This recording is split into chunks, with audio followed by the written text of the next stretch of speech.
দেখো দেখো এই চাষি খুব নিষ্ঠুর।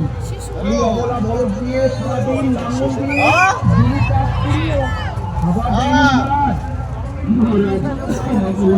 মহারাজ। ক্ষমা করুন আমাকে মহারাজ। সামনে দেখো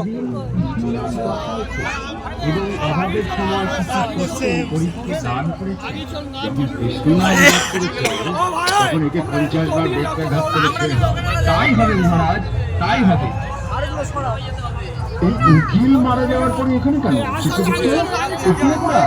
এই যুক্তিতর্কের জন্য আদালতে বিচারের পর অপরাধীকে নির্দোষ প্রমাণ করেছে মহারাজ।